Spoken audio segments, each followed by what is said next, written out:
a source of data that they could say, I want $1 million for this, and they could say, this is why. If we spend $1 million today, this asset will last now another 30 years. Yeah. If we don't spend $1 million today, it's going to cost you $10 million in 20 years. Yes. So, Amazing, yeah. And having evidence-based data for something like that allows them to get more of the cash out of that pool. Yeah, absolutely. Welcome back to Let's Talk Facilities. We're back again. We're in the room with Leanne Cluley from Reduxo. Welcome to the pod. Hi. Thanks so much for joining us. Thanks for having me. I'm quite excited. Yeah, I don't imagine that many 15, 16-year-olds are thinking as they're planning what their career is going to look like, I'm really passionate about asset registers. I'm going to get into that bit. How on earth? Yes. What brought you into the asset management space? Well, I was actually working in insurance, and we put some software in, and then the software company asked me to come and work for them. Okay. So I did. And then from there, I ended up at an asset management and work order management software company. Oh, nice. In 1990. So showing my age. I was 2. I still wasn't even born yet. I was destroying assets. Don't rub it. Anyway, and that was the start of my career. So I was employee number 4. So wow. It was actually a great learning. So I started off doing software support, software training, software implementation, software project management. And I just grew with this company. Got to travel the world. Was cool. Pretty exciting at the time. And back in those days, if you wanted to sell a piece of software, you had to go there. There was no internet. So I used to get on planes and travel the world. So it was so much fun. So that's really how I started. And then I worked for a few different software companies. Mm-hmm. And then I saw a niche. So one of the big problems we had was when we implement the software and then we'd run the reports and clients would say, this is no good. And we'd say, well, it's not actually the software. It's the data we've put in. So it's that old rubbish in, rubbish out. That's it. And that's really how it started. So I just sort of saw this need, and I think things happen for a reason. Yeah. So I left a job on the Thursday. I got a call on the Friday, and Reduxo started that day. Wow. I know. So I think it's all about timing. Yeah. And so when was that? What? That was 12, 13 years ago. Okay, wow. Okay, so technology had obviously come a long way between you starting in 1990. Yes. I don't even know what operating systems were around then. Windows 95 hadn't come out yet. DOS-based. I was going to say, it's going to be like the green writing on the screen. Yeah. So it's come a long way. 12, 13 years ago, there's a lot, the technology space is booming. Yeah. How did Reduxo get started? Like, what was it? So we were actually looking at software. So initially we thought, let's bring some new software in from the States or wherever we could find it. So we did quite a bit of research. We decided on a couple of tools and we started selling those. But in the interim, we'd been doing asset audits at all those software companies I worked for. Yes. And a couple of people had approached me and said, and I thought, well, this is a good way to make a bit of money to get some cash injection into the business. Yeah. So our first client we got in 2 weeks of starting was VRC, so Flemington Racecourse. So what fun. Yeah. So we did a big asset audit. They were implementing Dynamics 365. Yeah. Well, actually, it wasn't 365 then. It was just Dynamics. Yes. And they wanted a clean asset set, a register for maintenance planning and financial. So we said, let's do that. That'll bring some cash in. And then it just really grew from there and the software sort of fell to the wayside and we realised we were onto something. Yeah, wow. So that's how it started. That's so cool. Very different. I was going to say it's very different to how I probably would have imagined it. I guess you mentioned just there before that BCR wanted not only just for the asset management but for the financial side as well. Yes. We think about asset and auditing all your assets very much on that maintenance side. Yes. I guess what's the importance of the financial side for a company like that? Yeah, so what happens is you end up with a finance register, depreciation, tax, all those accounting things, and then you often end up with an operational register for maintenance and those sorts of things. So you end up with 2 registers, and that's a lot of the times where it goes wrong.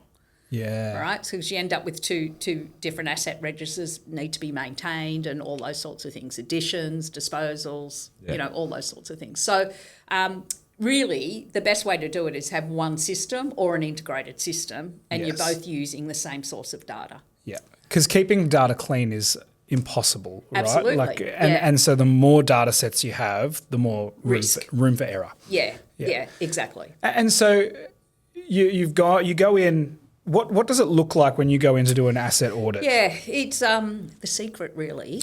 Yeah. Let's not tell anyone. Is project management 101. Okay. So it's all about scope. It's about documenting what you want. Mm-hmm. It's about doing a pilot, because what happens is people go, oh, yeah, we just need this. And they don't really think about why they need it.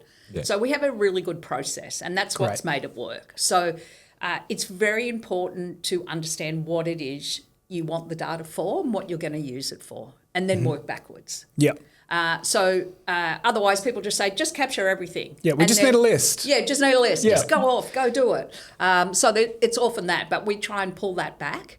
Yeah, great. It was something we learned very early on, because then people say, we go off, we do 100 sites, and they say, oh, you didn't get the fire assets. Oh, this isn't what we were asking for. Yeah, exactly. And then they hate you. So that's never good. So we have a really good process. It's well documented. We're very nimble still, but, we go, well, are you going to maintain that piece of data? If they say no, well, what's the point of capturing it? What do you need it for? Yeah.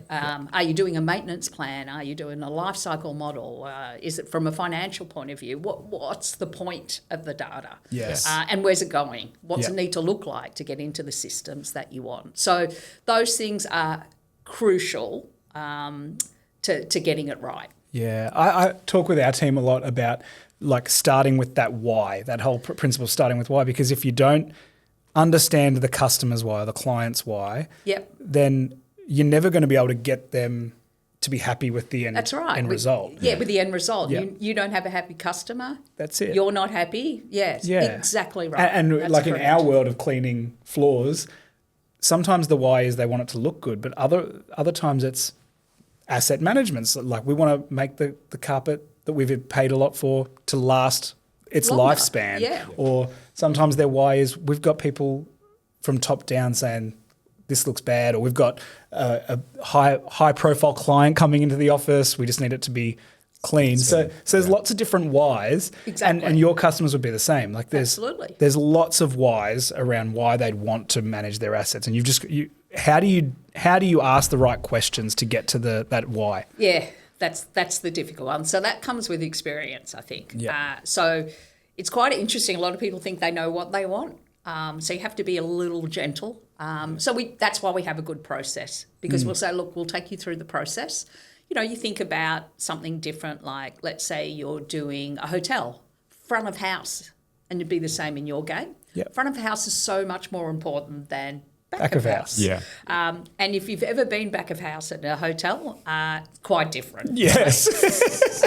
It's usually run to fail. Yeah. For everything. Absolutely. That can be the kitchen equipment, everything. But if it's front of house, even though the carpet might have a life of 20, 30 years, in general that's 10 years, because they want to keep it looking fresh, spiffy and modern, or whatever they're trying to achieve. So you have to look at each client. If it's a hospital, things are different again.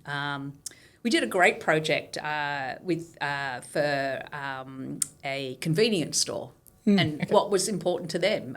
Coffee in the morning, Slurpee machines in the afternoon. So the assets that support those, refrigeration, electrical, all those things, that's what was important to them. Yeah. So it depends on the client and what's important, and that's what you've got to find out. And as part of that process, are you looking at not just, what are the assets, but what are they doing to maintain the assets? And are there recommendations that you give if they're not maintaining them?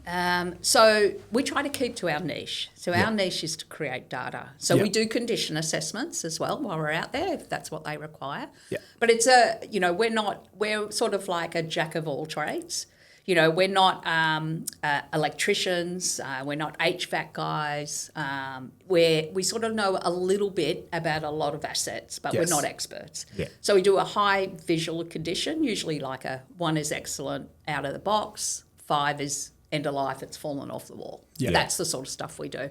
And then what we often do, though, is we pick up a lot of safety issues while we're out there. It's not part of our gig, but it's something we see. And I think that happens because we've got fresh eyes. Yes. Yeah. People walk past stuff all the time, but we have these fresh eyes. Yeah. So it's quite interesting what we see. We've been into some place and they've got boxes stacked to the wall, to the ceiling. Yeah. And, narrow, it's just craziness. Narrow some of the stuff pathways. Yeah. Yep. All those sorts of things in front of exit doors and, oh, gosh. So, we sort of point those things out when, we'll ring whoever our contact is and let them know. Yeah. So it's quite interesting, those sorts of things that we find because of having those fresh eyes. So generally, though, we stick to our niche, which is creating data. Yep. And then it goes somewhere else. So it might be going in to create a maintenance plan. It might be going in to do a life cycle model for budgeting. Yep.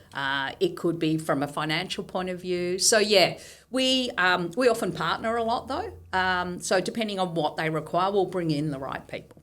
Yeah. Yeah, absolutely. Yeah, so just stick to our game. That's been the key, I think. Yeah. Yeah. That makes sense.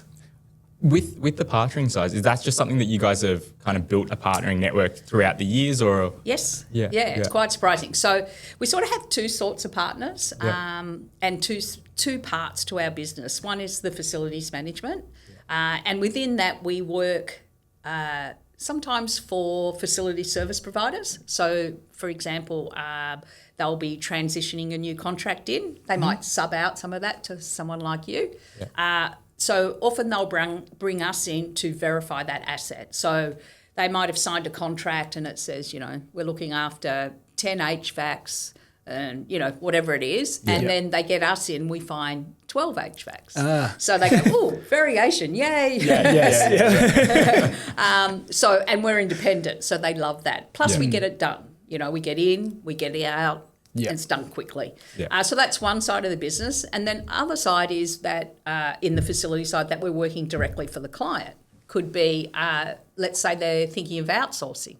Or let's say we just did a whole lot of hospitals here in Melbourne on this side of town. They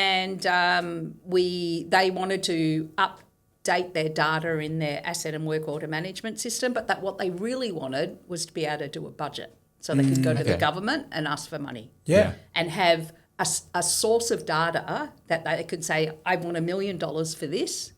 And they could say, this is why. If we spend $1 million today, this asset will last now another 30 years. Yeah. If we don't spend $1 million today, it's going to cost you $10 million in 20 years. Yes. So, amazing, yeah. And having evidence-based data for something like that allows them to get more of the cash out of that pool. Yeah, absolutely. Yeah. My dad was in hospital last week, and I was in there with him. I know. He's fine. But I was sitting there thinking, gee, this everything around me looked so run down. Yes. And I felt like I said to my family, I've only started noticing this since being in the facilities space. Yes. But looking around, going, oh no, they need to fix that. Or, that doesn't look like it's up to scratch. Someone needs to... And I said to my sister who works in that hospital, I was like, do you not ever get complaints? Is anyone reporting this? Exactly. And she's like, we are so run off our feet. This is the last thing people are thinking about. Yep. And I'm guessing for large spaces like hospitals and things like that, how as a small business, we find it hard to keep on top of our assets and what have we got, where have we got it, how do we look after it? Yeah.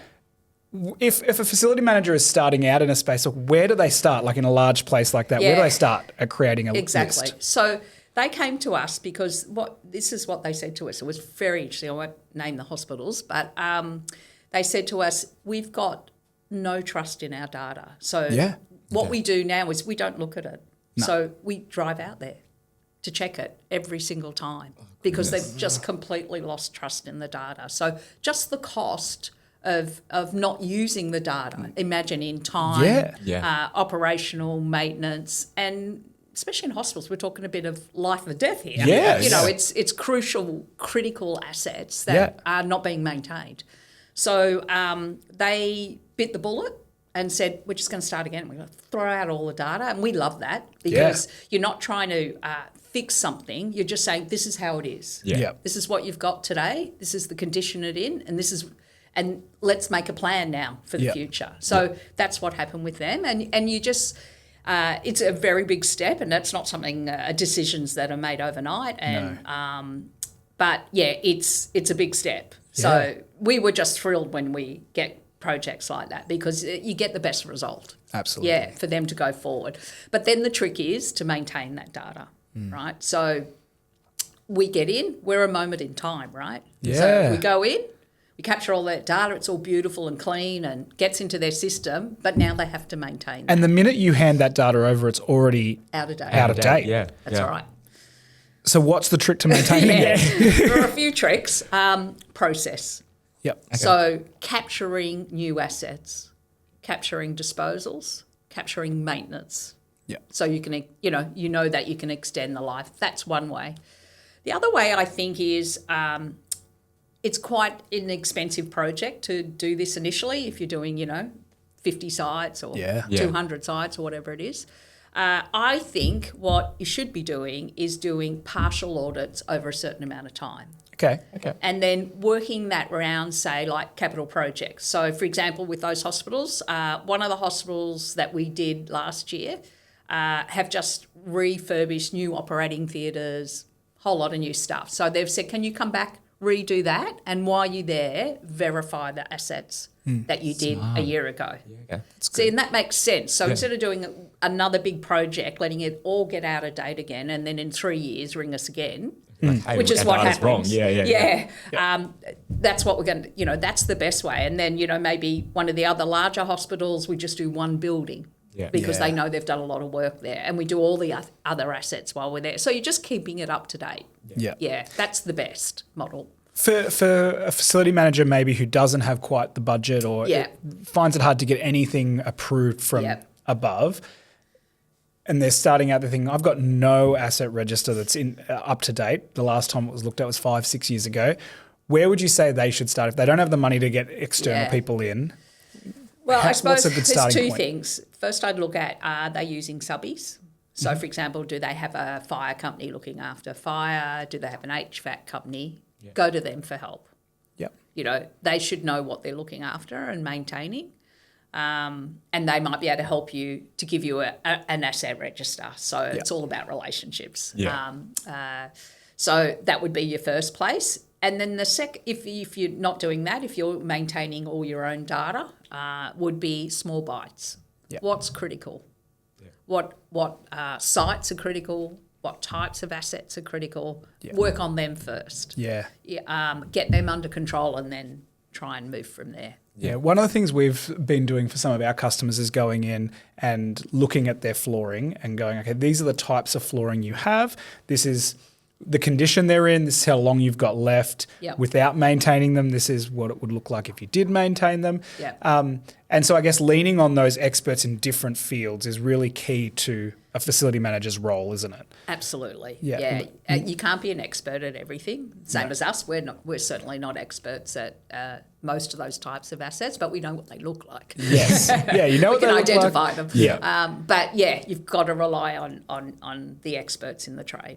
Yeah, absolutely. Absolutely. So you've probably seen a lot of crazy stuff out there. Like you've probably seen some really well maintained and good data. Yeah. What are some examples of some really bad data or bad asset management that you've seen out there? We've just seen some crazy things. It's the Wild West. That's what I always say. I got sent to a site in far north Queensland that they hadn't owned for 5 years. Took us a day to get there. We get there, looking around. Oh, that's not the name of the company. So they sent you to something that wasn't theirs. Yeah. But they still had it on their register. Oh my So a whole building. A whole building. Oh no. It's just crazy. Like, and it took a day to get there. Yeah. Like it was far north Queensland. that's wild. And I'm on the phone. I'm like, at this address is a different company. They're like, oh. And I think for some of those companies that have multiple, like hundreds of sites around the country, it is hard to stay on top of. Like we sometimes get called out, like on regular maintenance jobs, we get called out to a site. Like, it's closed for refurbishment. How did you guys not know this? Yeah. Like, why weren't we alerted? And it's costing them money not to know. How do facility managers stay on top of that sort of stuff? I know. How do they keep it automated? Is there something out there that helps them? Well, I think, it's relationships again within your own business. You know, sometimes communication. Left arm doesn't know what the right one's doing. So that communication. We did a whole lot of opportunity shops. It was a national project. Yeah. And that was also very interesting about not knowing where your sites are. So if you could imagine, opportunity shops, it's a not-for-profit. Yep. So often the council might give them what they called a penny lease, so they pay $1 a year or something like that because it's a not-for-profit, supporting community, all those sorts of things. So they lose complete control over those. Yeah, they would. Who's in charge of the maintenance, because, they're not really paying a real rent, all those sort of things, totally lose control. We did these ones and they didn't know where they were. So, we'd go to Albury. Just find our up shop in Albury. Have a bit of a walk around town, find the one. And it was so funny. So we became like detectives. Yeah. So we'd ring, it wasn't the address that they gave us. So we'd ring the council and often they would know, or you'd go into the shop next door and they say, oh, yeah, they used to be here and now it's over here. And it was just hilarious. A lot of Googling to find the sites. So you guys are like detectives almost. We are. Like, as you're walking around sites, you're trying to figure out. Yeah, wow, real sleuths. Yeah. So it makes it interesting. Yeah, it would. Yeah, absolutely. it would. And on the flip side, what are some of the best practices you've seen? Like you've just been wowed when you've walked in. We've just done one actually where we just did a pilot for a university here in Melbourne. It is the best data I've ever seen. Oh, wow. Yeah. So they gave us, so they have a GIS system, they have a student mapping system, so the students can get from one lecture room to For those that don't know what GIS means? Geographical information system. I'm not sure what it is, but it's the satellite, longitude, latitude. Yeah, Okay. great. Yeah. So they had a full system and gave us the locations, and it was right. Oh, love that. It was correct. Yeah. Yeah. It is the best data. All the rooms were labelled, so what was in the data was on the room. Yeah. Access, everything about it was just fantastic. Yeah. So we just did a pilot for them, looking to do the whole lot.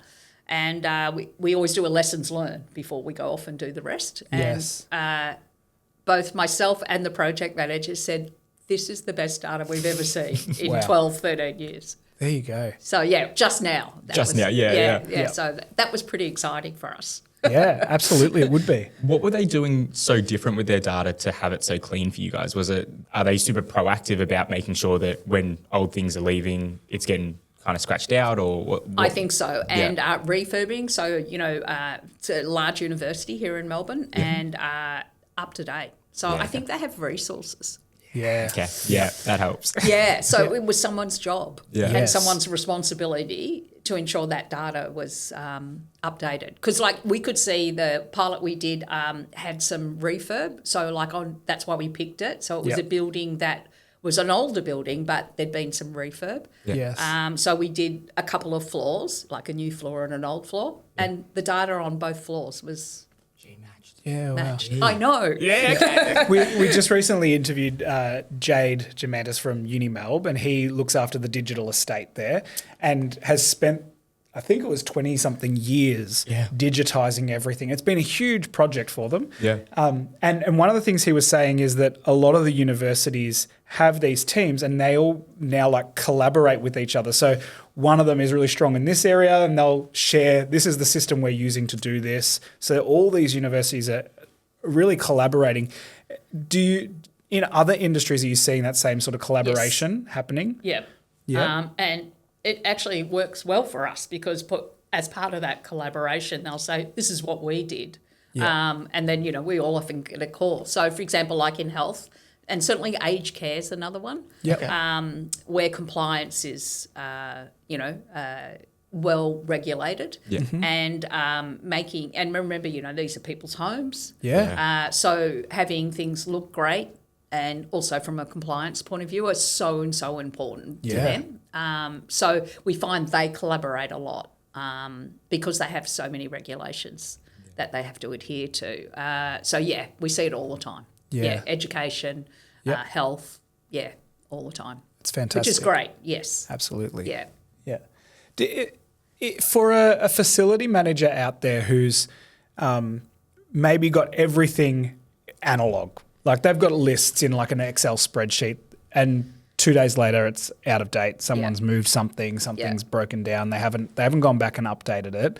Are there softwares out there that are relatively inexpensive or starters that will help them get out of an analog system and digitize it? Yep, absolutely. So there's lots of them actually. Okay. And it's expanding all the time. Yeah. I think software's changed, with the cloud and per user, per month, SaaS models. Yeah. Just makes it so much easier. It's really no excuse not to have a system. Yeah. Usually it's time. That's the issue. That's the it's biggest not one. that those systems aren't available. They're cheap. Yes. You can start small. You can even start without an asset register. Just put in the maintenance plans, and then slowly add the assets in as you go. So no excuse these days. No excuse. And do you find when you're giving your data over, are you being asked for your insight into what software is best? Yeah. So our background is software. Yes. That's how we started. So yes, we do. It's not our core business, but I've just been on actually an evaluation panel for one of our clients because we loved them. Yeah. It was just so much fun to work with. And it was sports stadium, so we all loved that, right? Love so that. it was fun Yes. stuff. Yeah, right? yeah. You know, Absolutely. big swimming pools and basketball stadiums and stuff. So it was really good fun, and we all became really good mates out of it. So they're like, come on. And I'm like, oh, okay. And I must say how much I enjoyed it. I got paid to do it. Looking at all the latest software. Yep. How much fun was that? I would have paid them. Yeah. It For was the so much experience. fun. Yeah. Okay. I really enjoyed it. So, yes, we do help. But often what I find I do is I say, here are some of the ones we work with. Yep. It's worth looking at. Yeah. Ring these guys, and ring these guys. And then I leave them to it. Yeah. And what are some of the things that they should be looking for, like as the software should have this functionality? Yeah, what's some like basics? I think it's the keep it simple theory. Yep. Yeah, don't ask for the world. Yeah. And I think the other is integration. Yeah. Yeah, okay. Okay. So if they're using SAP as their enterprise solution, then they should look at SAP first. Yep. Yeah. So it's fully integrated, and that's what keeps the asset register up to date, additions, disposals. If they're using something smaller, mid-tier, like Dynamics D365s, there's a whole lot of partners that have software that's integrated. Yep. Look to them. Yeah. Yes. And then if you're going further down, like Xero, MyOb, those sorts of ones, then there's a whole lot of partners again. Yeah. Yep. Always look for the integration. Yeah. While the user is crucial, that you can use the system, etc., but that integration will help you keep it updated. Yeah. And they'll save you so much time as well, not having to manually have to do that and having That's those right. API connections. 100%. Yeah. Yeah. I think integrations are the big lifesaver when it comes to keeping data Absolutely. healthy, right? Yeah, Like absolutely. if you make a change here, it updates over here without having to Mirrors. think about it. And you've got that single source of truth. Yeah. That's what it's about. Yeah. And I think more and more companies and facilities are trying to get into that single source of truth. It's taken a while as the landscape has shifted, hasn't Yeah. it? Because Absolutely. disparate data is what we've known for so long. Yep. Would you say that a lot of the companies that you work with are at that place where they've got a single source of truth? How messy is it still out there? Oh, still pretty messy, except for that university. Yeah. So we're doing another university in another state at the moment, and they gave us the data.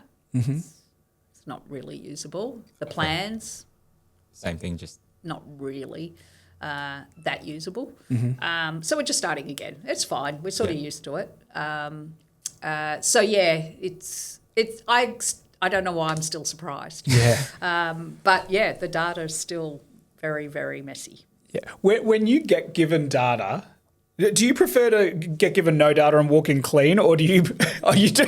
Why? I'd imagine it's almost easier just going, all right, is. there's nothing, let's go from scratch, rather than going, this is what Absolutely. they've given us, let's double check everything. And I Because feel like you it takes a end lot of time. up running around looking for an asset instead of just seeing, wasting time. wasting time. So we sort of have a school of thumb. So we say, how accurate do you think your asset register is? And they always say, oh, pretty accurate. So accurate. So accurate. 8 out of 10. 8 out of 10. Yeah. Usually 80% or above, right? Yeah. So this is why we do a pilot. So we say, okay, well, let's do a pilot, and we use their data, and then we come back to them and say, it's not that great. You said 8. It was really a 3 It at was, best. yeah. And that usually took. And then we say, we can do it this way, but it will take longer. Yeah. If we do it this way, you'll get this clean data, everything, standard naming conventions, all the things that make it nice. Yeah. Yeah, absolutely. We'll do it that way. And then if you want, we could reconcile it to that one if you want. Yeah.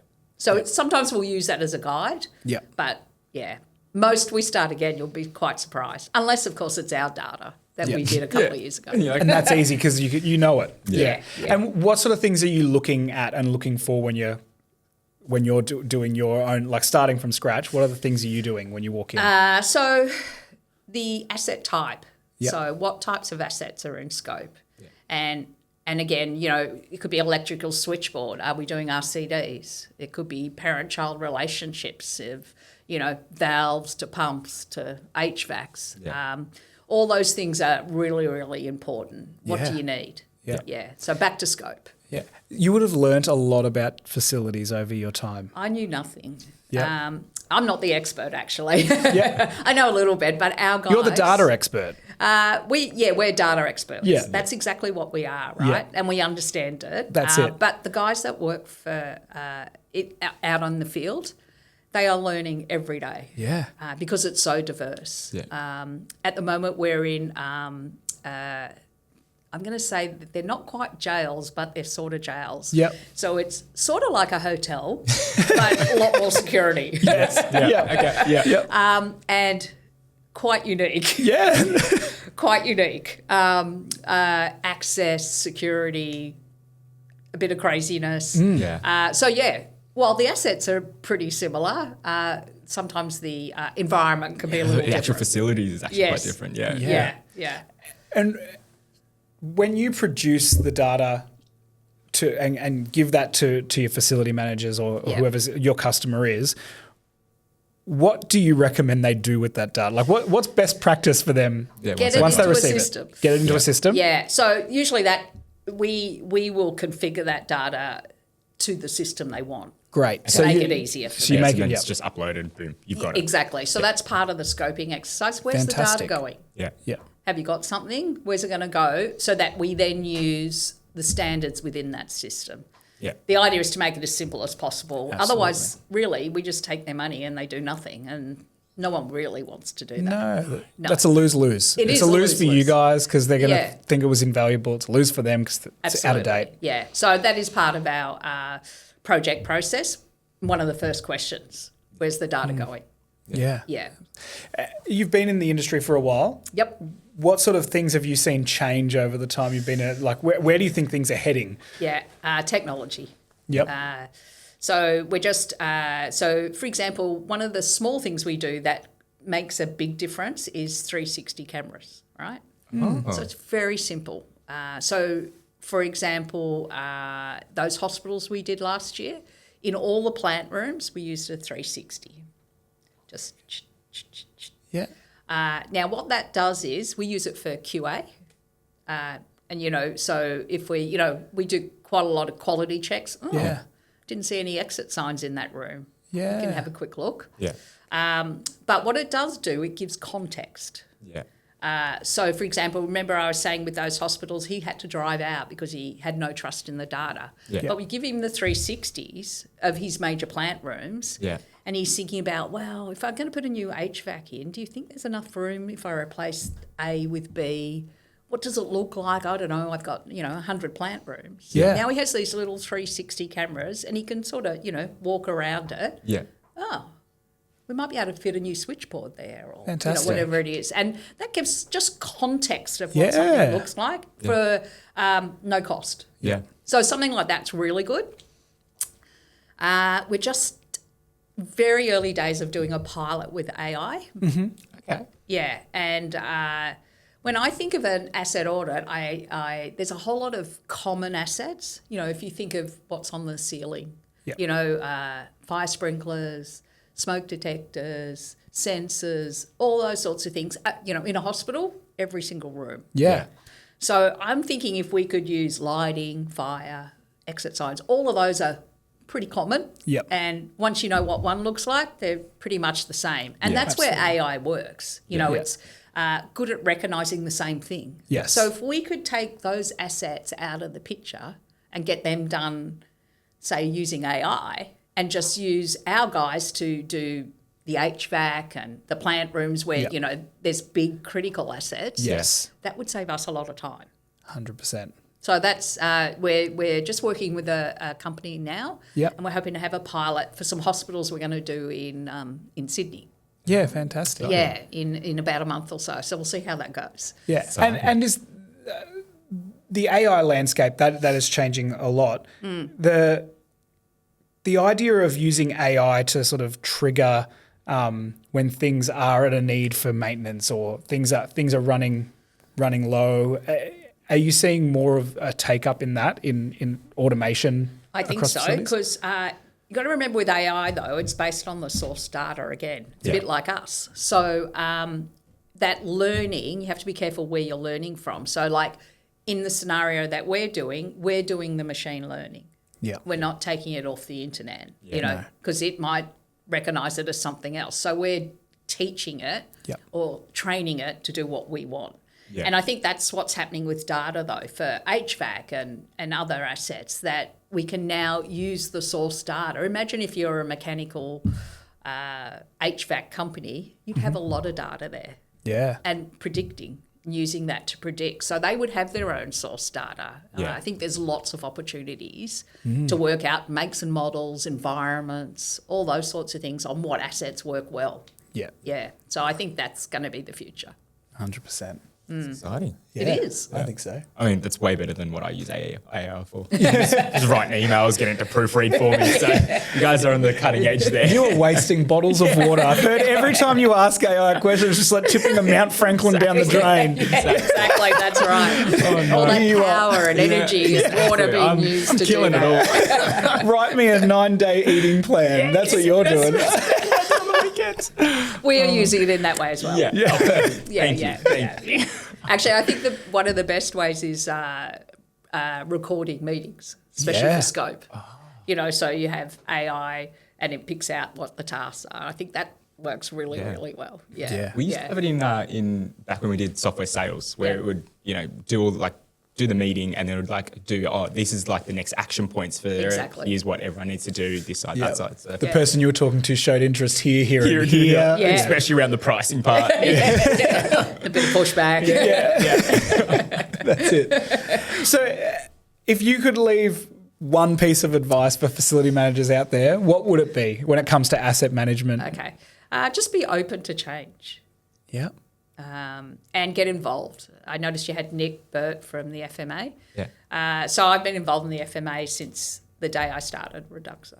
Yeah.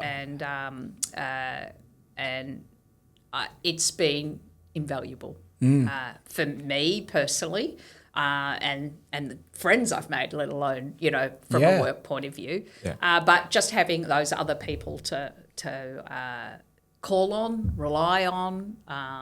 All of those things. So I think be open to change and be involved. Yeah. You said it best. You said just get amongst the community, build the networks, because that's going to make your life so much easier as a facility manager. You don't need to know everything, but if you know a lot of people that know more than you, you're miles ahead. Yeah, and that's what we do. We always partner with. That's how I found all those partners. We partner with experts. We don't pretend to be an expert at everything. No. Yeah. And iron sharpens iron, right? If you're a facility manager out there by yourself in a facility, and it can be isolating. Yeah, it can be isolating. You don't know you can't know everything, like you said before. Yeah. And so networking with the right people, other facility managers, hearing best practice. Yeah.